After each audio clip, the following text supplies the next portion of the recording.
Good morning, Noblesville. How's everybody doing? It is Tuesday. We're going to have some Mental Health Monday on a Tuesday. Furthermore, I'm in my bedroom. So welcome to my in-home studio. Kristen has this fancy in-home studio with a beautiful flower over her back. I have bedding and stuff all around here. So we are shifting to a Tuesday. Yesterday was President's Day. We are so glad that you're joining us this morning on Mental Health Monday on Tuesday, February 16th, 2021. It's also a snow day in Noblesville, so there's a lot going on. And I told Kristen before we started, this is real life here this morning. So my beautiful bride, Julie Jensen's right below me, one floor down, teaching online kindergarten. So if you hear some singing in the background, just know that's just Julie. We're just moving things forward. We have 3 little kids running around, a hamster, 3 dogs, so that's just the way it's going to be. So yeah, that's real life, right, Kristen? Absolutely. This is how we roll. We're going to make it real because this is real. This is how we're seeing behind the scenes. Yeah, some of the things that you log on to learn about your stresses, we live them too. So I'm so appreciative that all of you have joined us here this morning. I'm always so glad to be joined by my friend, my partner in crime, somebody who inspires me, who has given so much of her time to the city of Noblesville, owner of Pathways to Healing Counseling in Noblesville, Kristen Boyce. Good morning. Good morning, Mayor Jensen. I'm happy to be here with you today. So glad to have you. So we have a lot of topics to cover here this morning. We're in the month of February. Kristen and I were talking beforehand. February is a rough month for a lot of people. And so we're going to talk a little bit across the board here. We're going to talk about relationships. We're going to talk about boundaries. We're going to talk a little bit about depression and sadness and anticipation and whatever we can cover in this half an hour. So, but before we do any of that, we're going to start with a little exercise with some square breathing. So Kristen, lead us through that. Thank you so much. And this is what I recommend everybody do every hour, 5 to 6 breaths. And what we're going to do is put our feet on the floor first, pressing into your feet. Inhale for 4 through your nose. You're going to hold for 4. That's really important, that hold. Then you're going to exhale slowly out your mouth like you're cooling soup, or for the kiddos, cooling a cookie. So let's do it together, 2 breaths just to get us started. This helps us get in the present moment, so we're not in the past and we're not in the future. We're right here, right now. It helps us calm the nervous system. So let's press into our feet, being fully present together. Inhale through our nose. Hold. Exhale slowly out your mouth.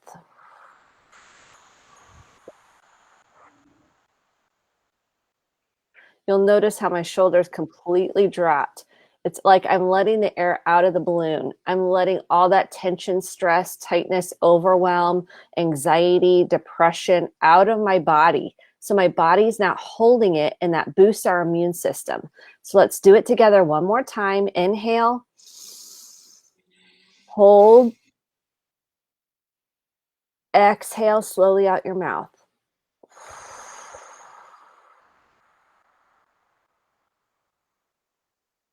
You can probably almost see my face soften and my eyes soften. And I noticed, Mayor Jensen, you could see the tension just kind of releasing out of your body. So if you hear the kids in the background, you hear the dogs, whatever you got going, you're like, okay, I'm going to let all that stress out of my nervous system so I can be in the here and now. It's the number one strategy that I'm teaching every single solitary client that comes through the door, and that I'm practicing in my own life. And that transcends to the people around you. That's the whole point of this, is to manage your own energy. So you're not transferring, projecting that onto other people. So I really encourage you, if this is your one takeaway today, to do this consistently throughout your day for the next 7 days and report back how you feel on the next Mental Health Monday. Yeah, that's, like I said, something so simple as breathing goes such a long way. So I want to encourage you too, if anyone's watching this morning, say hi. Let us know that you're watching. Our friend Jody already beat us to the punch and said hi this morning. Good morning, Jody. Thanks for jumping in. If you have any questions today, we want you to ask those. This is an open space, a free space for you to ask any questions. Somebody joked with me this last week, Kristen, that someone said, oh, that Mental Health Mondays, is that just your excuse to get some free therapy for a half an hour every other week? And I chuckle. Absolutely. I need it. I love it. I take advantage of it every other week. So thanks for tuning in, all of our frequent flyers. If you're new this morning, welcome. This is a great chance for you to be you in the comfort of your own home or office and learn something new this morning about mental health. So we really want to pick up where we left off a couple weeks ago. We were talking about boundaries and relationships. But before we get to boundaries, I don't want to jump just to boundaries. I would like to talk a little bit, Kristen, if you wouldn't mind addressing tough conversations. I think that's kind of what led to the boundary conversation. We have a lot of tough subjects in the world right now. I mean, I'm a politician. You can imagine that in itself is really difficult right now. There's just tough national issues going on. There's tough local issues going on. There's a ton of opinions around vaccines and schools and you name it. There's a whole host of opinions. We all have tough conversations with our spouses, with our neighbors, with our friends. Can you maybe help us kind of walk through, Kristen, how to address, because I'm a huge believer in having those tough conversations. Don't hide those tough conversations. Let's have them. How do we appropriately have them? And then we can transition to, if maybe they don't go so well, how do we maybe put some boundaries in place with those people that don't see eye to eye with us? And that's okay too. So take it from there, Kristen. Here's the one thing I hear a lot from clients is conversations feel like confrontation. Let me say it one more time. I hear a lot of people say conversations feel like confrontation, so they don't want to have them. And the number one thing I see in a breakdown in relationships is not having healthy conversations. That's the number one issue I see in relationships, not having healthy conversations. So we might have grown up where there were not healthy conversations. It was a right, wrong, good, bad, all, nothing. And so it felt very threatening to bring up maybe having a different opinion. Maybe you had a different feeling about something. Maybe you didn't agree and you weren't allowed to disagree. That was a no-no. And so what we do is we end up stifling that down, or we didn't get heard, so we get louder and we get louder and we get louder in order to get heard, in order to be seen, in order to be acknowledged. Because at the end of the day, everybody wants to be seen, heard, acknowledged, loved, and accepted. I can tell you that's a universal truth. And if we go into a conversation where we're afraid we're going to make someone mad, we're afraid we're going to upset them, we're afraid we're going to hurt them, we're afraid of them not agreeing with us, we want to be right. Those are all ways that are going to push away connection. And guess what we all want to have is connection. So what people get afraid of is creating discord instead of connection. So how do we have healthy conversations? Well, I'm going to give you the blueprint right now. So get your notebooks out, get a pen out. This is your blueprint for having healthy conversations. One, you have to self-regulate. So I have to check my energy. How activated am I based on the subject at hand? How passionate am I? There's nothing wrong with that. I'm responsible for managing that. So that's number one. Am I taking a deep breath, feet on the floor? Am I watching my tone? So if I'm coming at you with this, your chances are someone's going to back away and not feel safe having that conversation. I have to we call that coming in hot. You know, we use that at the office every once in a while. Someone's coming in hot. So yeah, sorry. That's right. I like that. I like that. So, a lot of people coming in hot. Kristen said right there, check yourself before you wreck yourself. There you go. Right. Let's get all that rapping in there. Check yourself before. Okay, I won't sing. Right. I will scare everybody. But the whole point is, you got to check your energy. Are you amped up already? Are you coming at it like, ooh, I'm going to change this person's opinion? No, we're not going to. We just want to be heard. The other person wants to be heard. If someone's coming at you very intensely, you're going to be in a defensive place. You're going to want to self-protect. So the first thing you're going to do is feet on the floor, take a deep breath, lower your voice. If you want to scream, you're going to whisper. If your face looks like this, because our children, our partners are reading our faces. Guess what? Because we did that as children. We're like, is mom and dad in a good mood or bad mood? Are they upset? Are they not upset? So we learn to kind of read the room, and we're projecting because we think we know what the other person feels.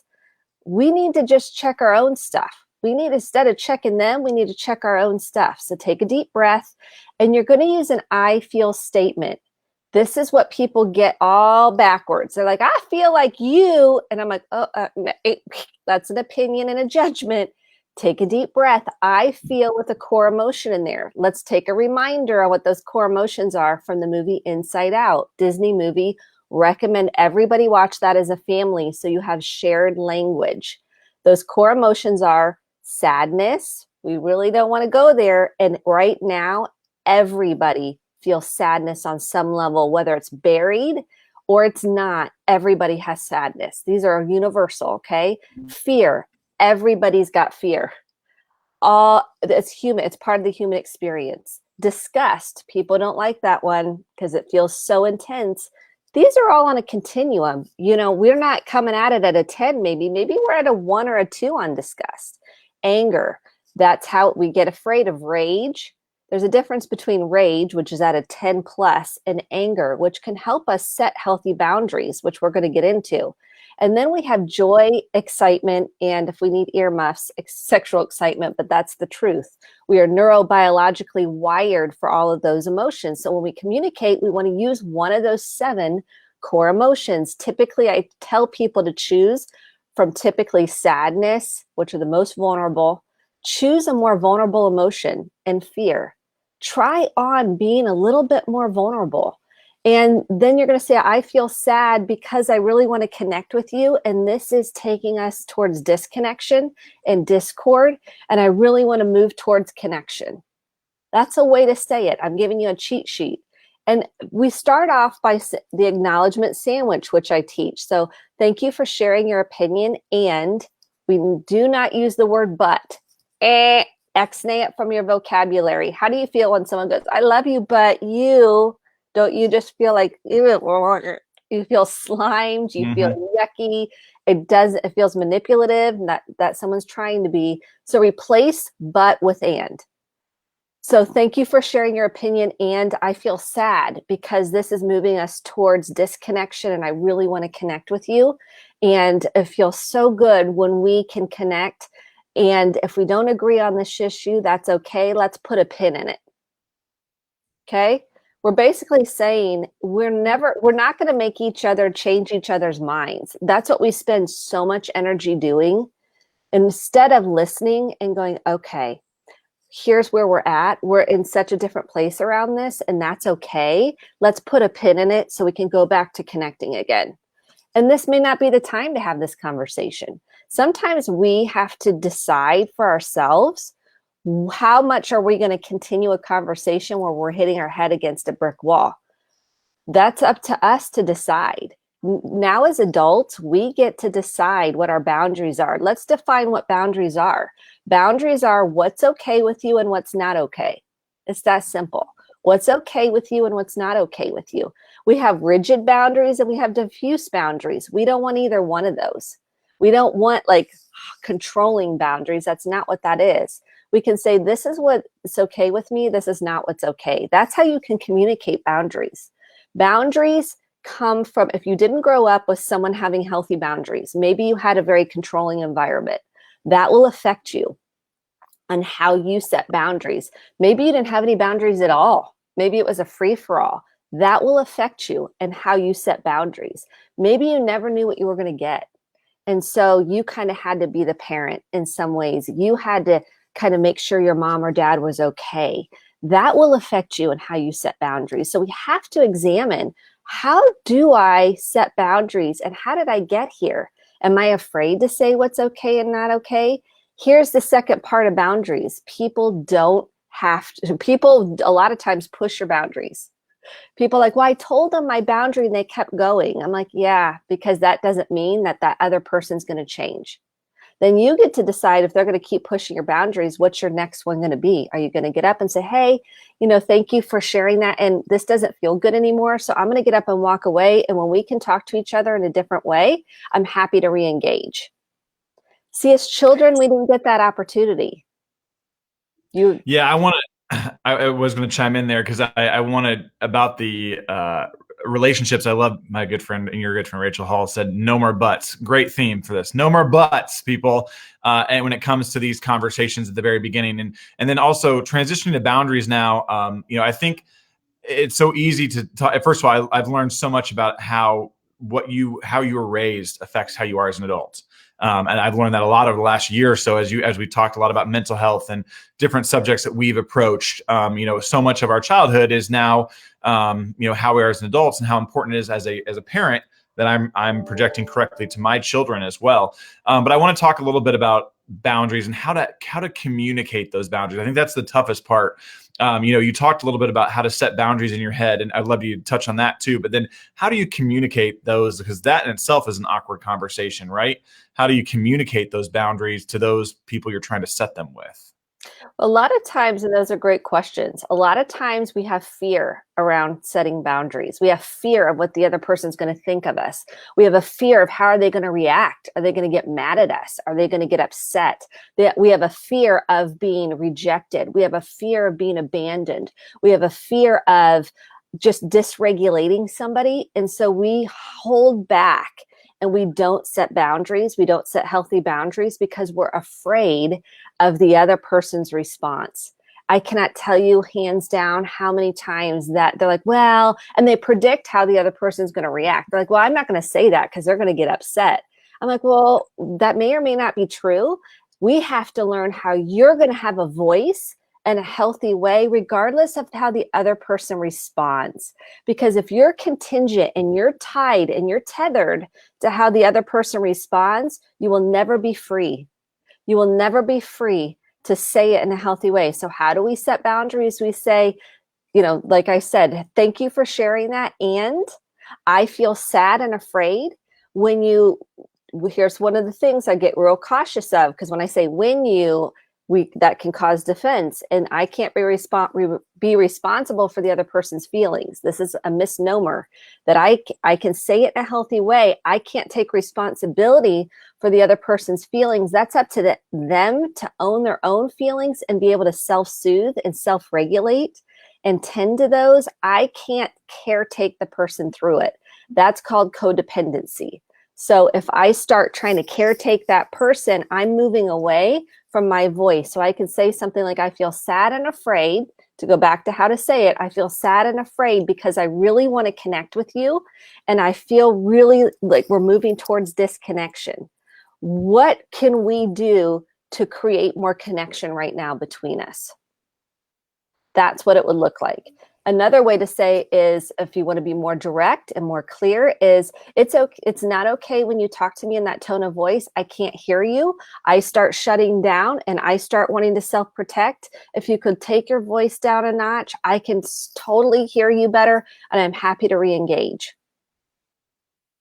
Those are some examples. So yeah, that's really good. And because, like I said, I think trying to amp yourself up to have that conversation with somebody can be a little overwhelming at times.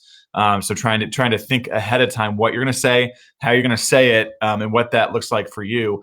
Can we talk a little bit about our own boundaries? How do we talk a lot about how we set boundaries for our relationships with other people.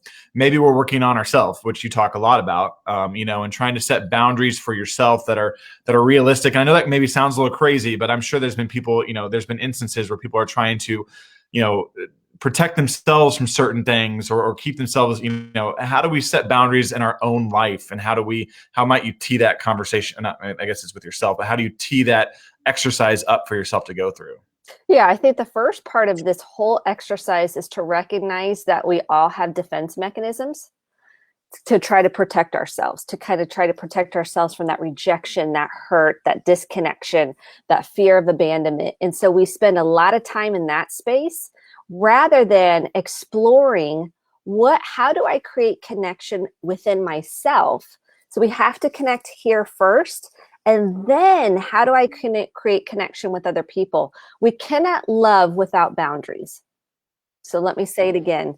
We cannot love without boundaries.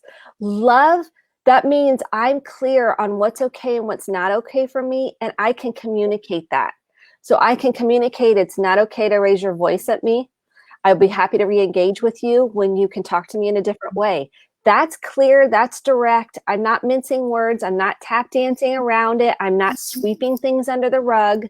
I am being clear and direct. People are afraid to be clear and direct. They're afraid that that will push the other person away. Well, you don't have connection in the first place because you're not being clear and direct. I coach clients all the time in couples that you cannot create connection without being clear on how you want to be treated.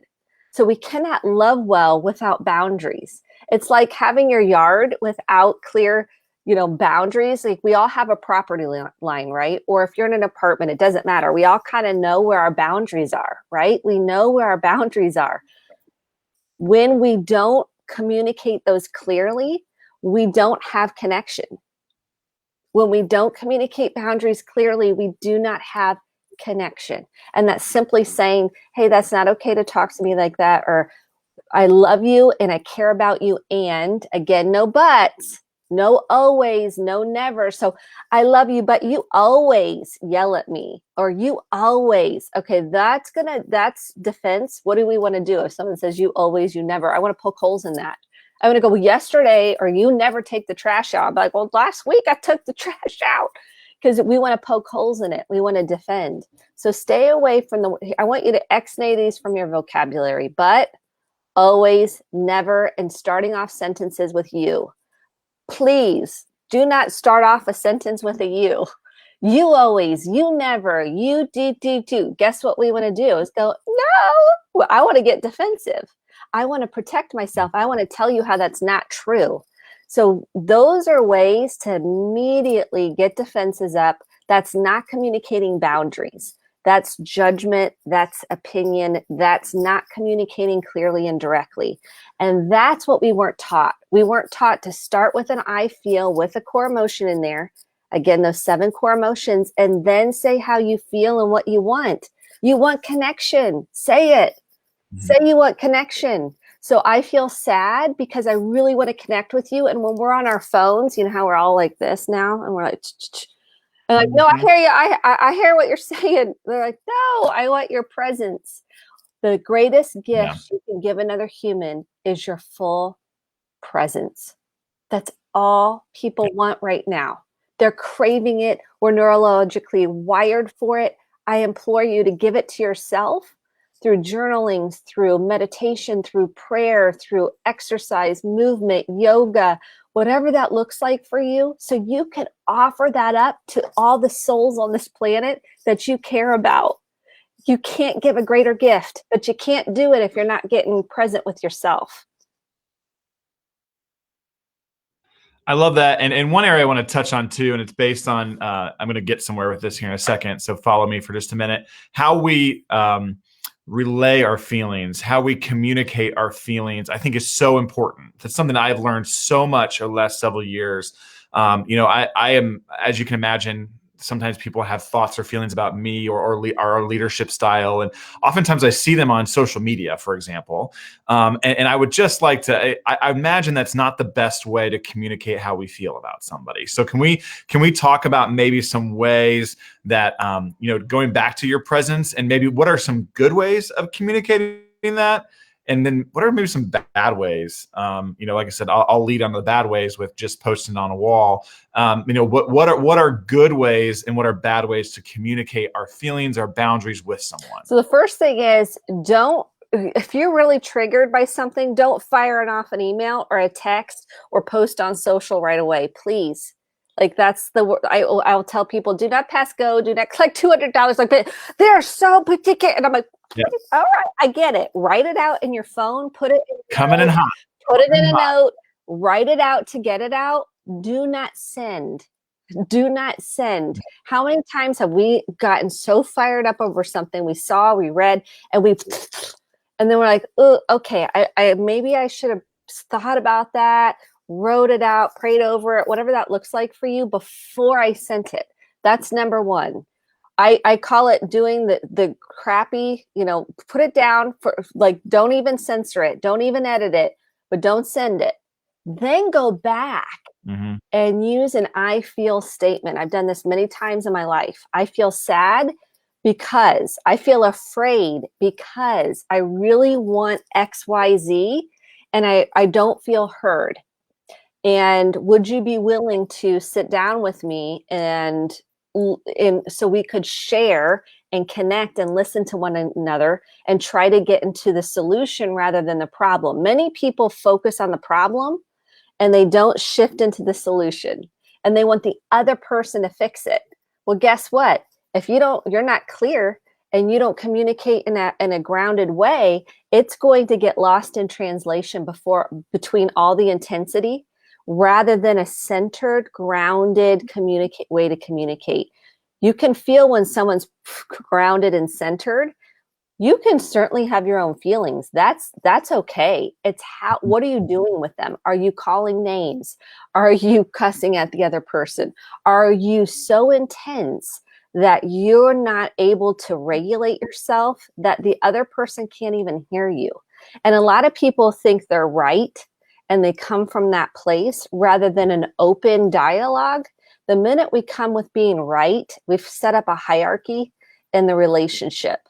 And at the end of the day, nobody's right or wrong. Now, that's a big statement. I'm not saying there aren't some rights and there aren't some wrongs. What I'm saying is, if you can come with an open heart and open mind, and if it gets too intense, you say, thank you for sharing. And when we can talk to each other in a more loving way, let's re-engage. Mm-hmm. Because at the end of the day, people are getting really activated over things, which makes sense. You got to come at it. You've got to come at it in a self-regulated, grounded place. This is what I don't see. And then people make up stories about so couples do this all the time. Where like, he thinks don't contribute, or she thinks that I'm controlling, or whatever the thought is. It's a story that we never check. I like to say the story I'm making up is that you really don't want to hear what I have to say, and you've already shut down. And that may or may not be true. Check it out. Let's see if that is true. And then we can deal with what's in front of us. What people can't do is, if we're not dealing with what's actually in front of us and we're tap dancing around it, we're name calling, we're getting so dysregulated, that's our inner child. That's not an adult at the table. That's a dysregulated inner child. And we have to take ownership for that. Yeah, one thing that really stuck out to me over the past 6 months that you taught me is the idea we tell ourselves a story to convince ourselves of certain things. And I am just as guilty. I'll get so fired up about something and continue the story in my head, whether it be between Julie Jensen and I, or someone at work, or some issue that we're facing in the community. I'll have myself so fired up on a story that I haven't even sat down and fact checked. And my blood pressure will rise.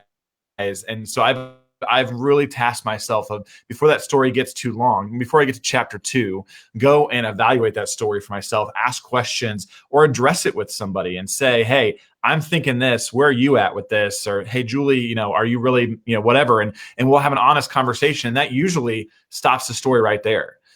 So I would encourage so many people. That's something I've been trying to work on personally for myself over the last year too. So I love Todd Thurston said, I send an email to myself, wait a day, and then decide. Most of the times I delete it. It's a great idea. I've done that before. I've been much better about it recently, but where I'll post something on some social media page. Next morning you wake up, you're like, oh, that just probably didn't sound good. That was not what I was trying to do.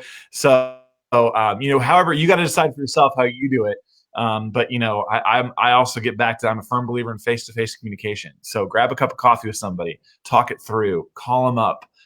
So many ways that we need to get back to basics a little bit here on how we communicate with one another. So Kristen, we can go on and on for days. This topic has been awesome. I love how many new viewers we've had. Maybe we need to switch it up on Mondays to go try some different days, because we've had a lot of great interaction. Thank you everyone for joining us. Before we end, I want to make sure, if you are struggling personally, professionally, with your mental health right now, if you're in a bad spot in life, where can you turn right now, Kristen, to get help? So the suicide prevention hotline, 1-800-273-TALK. That's 1-800-273-TALK. If you don't want to talk on the phone, You can text 741-741. If you're in a domestic violence situation, Prevail here locally is fantastic. They're here in Noblesville, and their hotline is 317-776-3472. So please reach out. There's therapists online, many options. If you need immediate assistance, there's Community North here in Indianapolis, as well as St. Vincent Stress Center. So please do not do this alone. There are resources out there to help you. You are worthy, you do matter, and you are important, even though that shame wants to tell you something different. Yeah. So stay safe, Noblesville. We'll look forward to seeing you in 2 weeks here for another edition of Mental Health Monday. Stay safe in the snow. And everyone, take care of yourself. Take care of your mental health. You are worth it. Thanks for joining us this morning. Thanks again, Kristen. Thank you so much. Have a good day.